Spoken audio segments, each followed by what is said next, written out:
देखो, मोक्ष भक्तजन ही स्वीकार नहीं करते, सिर्फ भक्तजन। नहीं, स्वीकृति की बात नहीं है, तुम्हारा अधिकार होगा तो मोक्ष हो जाएगा, पर मोक्ष भक्तजन स्वीकार नहीं करते। क्यों? उनकी भगवान में आसक्ति होती है। जिसकी कहीं भी आसक्ति नहीं होती, भगवान में भी आसक्ति नहीं होती, उनका मोक्ष होता है।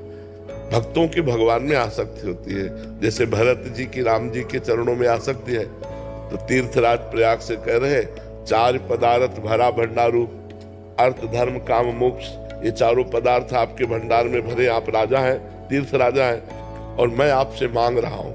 क्या मांग रहा हूं? अर्थ न धर्म न काम रुचि, गति न चहो निर्वाण, जन्म जन्म रति राम पद, यह वरदान नान। सीता राम चरण रति मोरे, अनुदिन बढ़े अनुग्रह तोरे। हे तीर्थराज प्रयाग, मुझे न अर्थ चाहिए, न धर्म चाहिए, न काम चाहिए, न मोक्ष चाहिए। मेरा बार बार जन्म हो, लेकिन रघुनाथ जी के चरणों में प्रेम हो, सीताराम के चरणों में प्रेम हो। तो जो भगवान का प्रेमी भक्त होता है वो मोक्ष त्यागी होता है। सालोक के सारिष्ट सामीप्य सायुज्य एकत्व, 5 प्रकार के मोक्षों का त्याग करके वो यही चाहता है कि भगवान के चरणों में प्रीति हो, भले नरक जाना पड़े। श्रीमद् राधा सुधानिधि में लिखा है, यत्र यत्र मम जन्म कर्म भीर नारके परमे पदे थवा, राधिका रत निकुंज मंडली तत्र तत्र हृदय में विराजताम। मेरा जहां जहां कर्म के अनुसार जाना हो, चाहे नरक जाना हो, चाहे परम पद जाना हो, पर हे लाडली, जो आप अपनी सहचरियों के साथ, लालजू के साथ हमारे हृदय में स्फुरित होती रहे, बस इतनी जरूरत है। राधिका रथ निकुंज मंडली तत्र तत्र हृदय में विराजताम, चाहे यत्र यत्र मम जन्म कर्म भी नारके परमे पदे थवा। यही जोनि जन्मो कर्म बस, तहा राम पद अनुराग हो। भक्त का ये लक्ष्य होता है, इसलिए उसको मोक्ष नहीं प्राप्त होता। और मोक्ष सुख का जो ज्ञानी महापुरुष है, वो भी भगवान के प्रेम सुख के लिए ललचाता है। देखो, सनक सनंदन सनातन सनत कुमार ज्ञानी महापुरुष है ना, भगवान के दर्शन करने जय विजय ने जब रोक दिया तो साप दिया कि नहीं? कितनी बड़ी उनके अंदर लालसा है भगवान के दर्शन की, कि ऐसे थोड़ा रोक दिया तो असहनीय हो गया, और उन्होंने साप दे दिया, जाओ 3 जन्म के लिए तुम राक्षस भाव को, दैत्य भाव को प्राप्त हो। तो भगवान का रूप ऐसा है, जब जनक जी ने, परम ज्ञानी है ना, और भगवान राम जी को देखा, तो देखते ही उनका ब्रह्मानंद में लगा हुआ मन राम रूप में आसक्त हो गया। तो विश्वामित्र जी से कह रहे हैं, इन्हीं विलोकत अति अनुरागा, बरबस ब्रह्म सुख मन त्यागा। इनको देखते ही मेरे मन में अनुराग आ गया, और बलात् मेरा मन हटकर ब्रह्म सुख से राम रूप सुख का अवलोकन करने में लग गया। जबकि सहज विराग रूप मन मोरा, मेरा मन सहज बैरागी, जैसे अपने लोगों का मन सहज भी सही है, ऐसे जनक जी कह रहे, सहज विराग रूप मन मोरा, मेरा मन सहज वैरागी और ऐसे चितय रहा जैसे चकोर चंद्रमा को देखता है। तो क्या ये वही पर ब्रह्म है?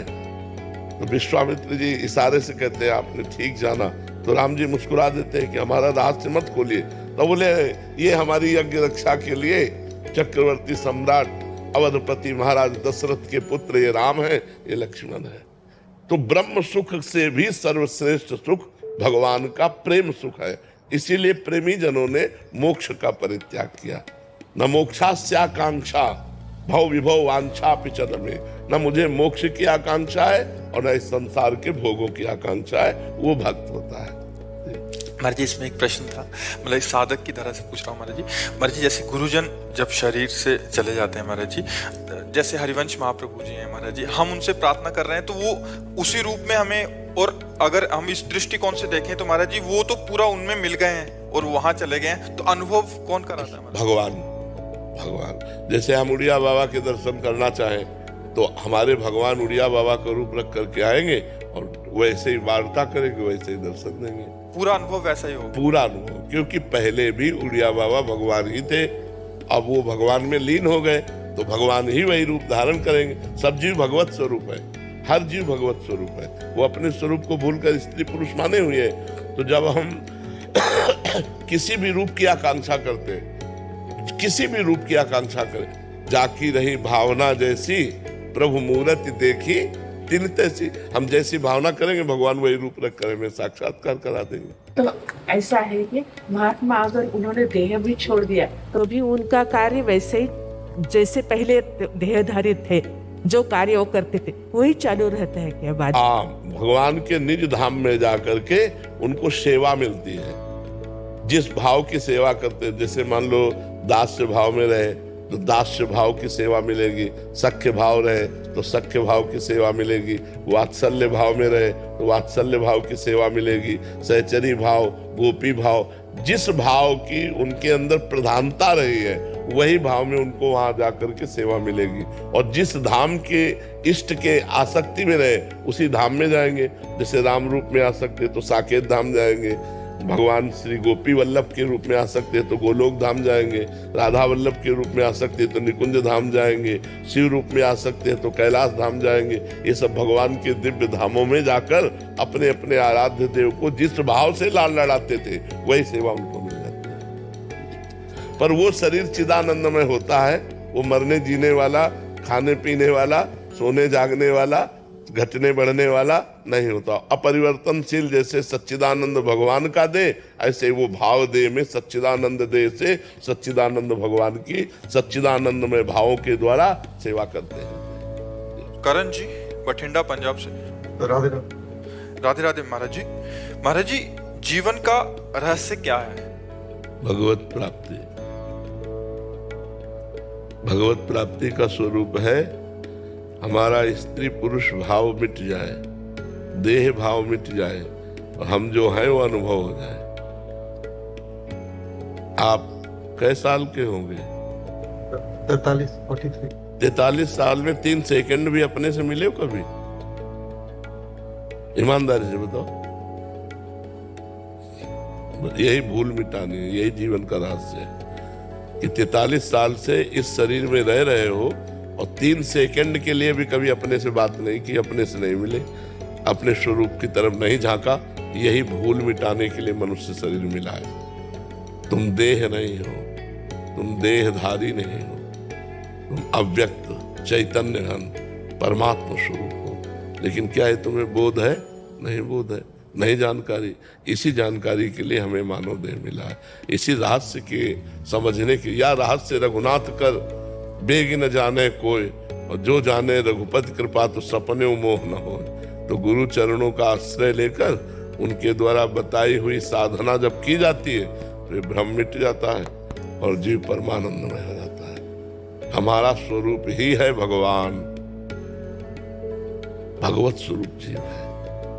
जो जीव है अयम आत्मा, अहम ब्रह्मास्मि, असलियत में। पर हम लोग नकली में फंस गए, अपने स्वरूप को भूलकर स्वाप्निक देह, स्वाप्निक प्रपंच, स्वाप्निक माया सुख, स्वाप्निक उन्नति अवनति, इसी में पूरा जीवन लग गया। फिर जब मर गए सब फिर छूटा, फिर नई योनि प्राप्त हुई।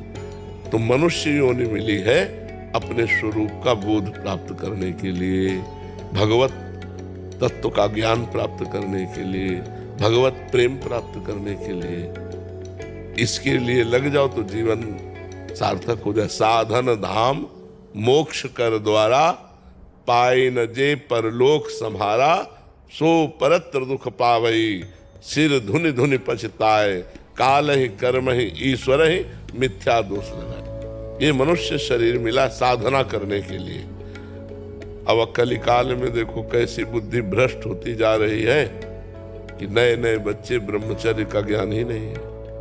बॉयफ्रेंड गर्लफ्रेंड गंदी बातें बेविचार इसमें फंस रहे हैं। जहां पवित्र आहार, पवित्र विचार, पवित्र चिंतन, वहां अपवित्र आहार, अपवित्र विचार, अपवित्र क्रियाएं नहीं हो रही। अब कैसे हो जानेंगे हमारे मनुष्य शरीर का क्या रहस्य है? वो डिप्रेशन में पहुंचेंगे, आत्महत्या की सोचेंगे, नाना प्रकार की कुमार्गामी प्रवृत्तियों में फंसकर अपना सर्वनाश करेंगे। मनुष्य जीवन का रहस्य है शास्त्रवेत्ता ब्रह्म ऋषियों की शरणागति, जो शास्त्र के पारगामी विद्वान हो और ब्रह्म तत्व का बोध हो, ऐसे संतों का संग, तो हमारे जीवन का रहस्य प्रकाशित हो जाए। क्योंकि वो हमको बताएंगे ना हमारा मार्ग क्या है, हम कैसे चलें, हम कैसे अनुभव करें? हम उन संत की शरण में पूर्ण रूप से अपने आप को दे दें तो बात बन जाए। और पहले हमारी भारतीय परंपरा भी यही थी कि बाल्यावस्था से यौवन अवस्था के प्रवेश तक गुरुकुल में वास होता था। तो गुरुजी जो वहाँ के व्यास होते थे, वहाँ के अधिपति होते थे, वो उनकी जीवनचर्या सिखाते थे। तो सबको ब्रह्मचर्य से रहना पड़ता था, सबको शास्त्र सम्मत आचरण करना पड़ता था। तो सब गृहस्थ में जाते हुए भी, गृहस्थ में रहते हुए भी सब ज्ञानी महात्मा होते थे। लड़का बच्चा घर परिवार होते हुए भी वो विरक्त होते थे, अंदर से अनासक्त होते थे। तो मनुष्य जीवन का यही रहस्य है कि हम अपने स्वरूप को जान जाए। कन्हैया लाल मिश्र जी, बिहार से। राधे राधे। राधे राधे महाराज जी, आपके चरणों में कोटि कोटि प्रणाम। एक हो सकता है, यदि दोनों एक ही हों तो जप की क्या विधि है? मुझे भी गुरु प्रदत्त मंत्र और नाम जपने के लिए एक ही मिला है, जिसे मैं वर्षों से जपते आ रहा हूँ। शंका करने मतलब गुरु प्रदत्त मंत्र और नाम नहीं मिला, या ऐसा हो सकता है या नाम और मंत्र एक ही है? नाम और मंत्र महाराज जी दोनों एक ही है। मतलब एक ही चीज आपको मिली हुई है। तो जैसे अगर वो नाम है, मंत्र नहीं लगा, ओम नहीं लगा, नमः नहीं लगा, ओम लगा हुआ, तो फिर आप इसको हर समय नहीं जप सकते। आप शौच अवस्था में नहीं जप सकते। जब आप शौचालय गए हैं और आपके वस्त्र पवित्र है, शरीर अपवित्र है, तो आप नहीं जप सकते। तो उस समय खाली है, उस समय मृत्यु हो जाए तो, इसलिए हम दोनों रखते हैं, नाम और मंत्र। अपवित्र अवस्था में नाम जप कर रहे हैं और पवित्र अवस्था में मंत्र जप कर रहे हैं। तो फिर नाम के लिए फिर कौन सा? अब गुरुदेव से पूछना पड़ेगा ना। गुरुदेव ने जो मंत्र दिया उसी के अनुसार नाम दिया जाता है। जैसे हम पंचाक्षरी मंत्र जब जपते थे तो शाम सदाशिव नाम रखते थे। तो शौचालय जा रहे हैं तो शाम सदाशिव, और जब स्नान आदि करके पवित्र हो गए तो मंत्र जपते थे। अपवित्र दशा में मंत्र नहीं जपा जा सकता, तो निरंतरता फिर कैसे बनेगी? इससे हरिओम करके मैंने दोनों। प्रणव कभी अपवित्र दशा में नहीं जपा जा सकता। हरि तो जप सकते हो, ओम नहीं लगा सकते। अगर ओम जपते हो आप तो पवित्र अवस्था में, शुद्ध अवस्था में जपा जा सकता है। ये वेदों में जो उद्गीत नाम से जिस महामहिमा में प्रणव की बात है, वो पवित्र अवस्था में, और वो अधिकारानुसार। आप अधिकारी हैं कि नहीं, ये गुरुदेव जानते हैं। शास्त्र के अनुसार अधिकार प्रणव सबका जपने का अधिकार थोड़ी है। प्रणव का शास्त्रानुसार अधिकार है, लेकिन नाम सबको ही जप तो प्रणाली बताएंगे। अपने मन से करना ठीक नहीं रहता, नहीं ना। फिर नाम कौन सा जाप करें? आप भगवान शंकर का मंत्र जपते हैं? विष्णु भगवान। भगवान विष्णु का। अब असली बात हमको ये पता हो कि आप बताना नहीं, गुरु के सिवा नहीं बताया जाता, सभा में नहीं बताया जाता। तो आप हरीश शरणम जप लीजिए। हरीश शरणम, हरीश शरणम, हरीश शरणम। तो जब आप अपवित्र दशा में हो हरीश शरणम, जब पवित्र दशा में हो तो फिर मंत्र जप लीजिए।